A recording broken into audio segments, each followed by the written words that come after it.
আজকে আমরা এসেছি মাধবকুণ্ড জলপ্রপাতে সিলেটের বড়লেখা উপজেলায়। আপনারা দেখতে পাচ্ছেন মাধবকুণ্ড জলপ্রপাত।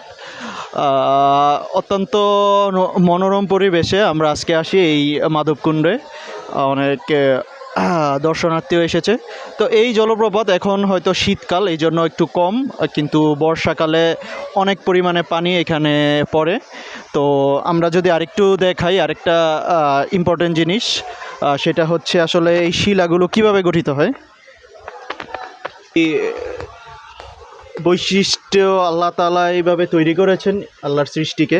এই যে দেখেন, এই অত্যন্ত ঝুরা পাথর, ঠিক আছে, এই ঝুরি পাথর দিয়ে এভাবে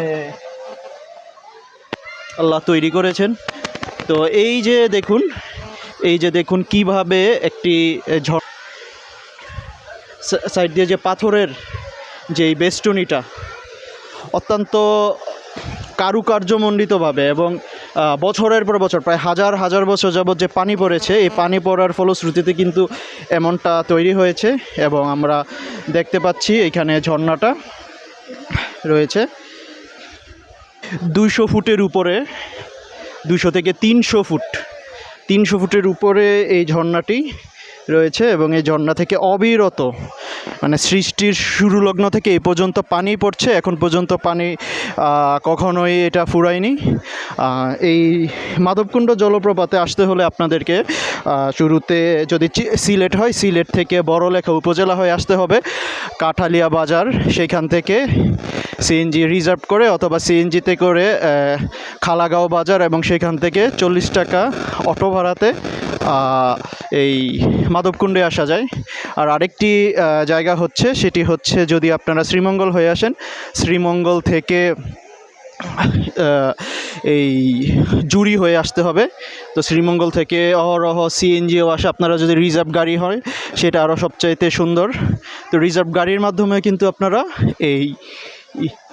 আপনার এই মাধবকুণ্ডে চলে আসতে পারবেন।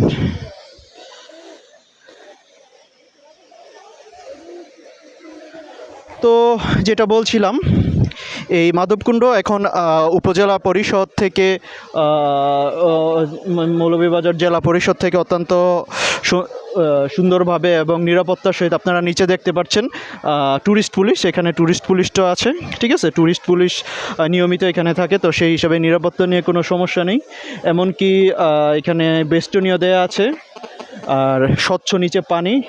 তো অত্যন্ত নিরাপত্তার সাথে আপনারা এই মাধবকুণ্ডে আপনারা চলে আসতে পারবেন। তো আশা রাখি আপনারা ইনশাল্লাহ নিয়মিত আসবেন। এই সিলেটে আসলে অবশ্যই মাধবকুণ্ড আপনারা ভ্রমণ করে যাবেন।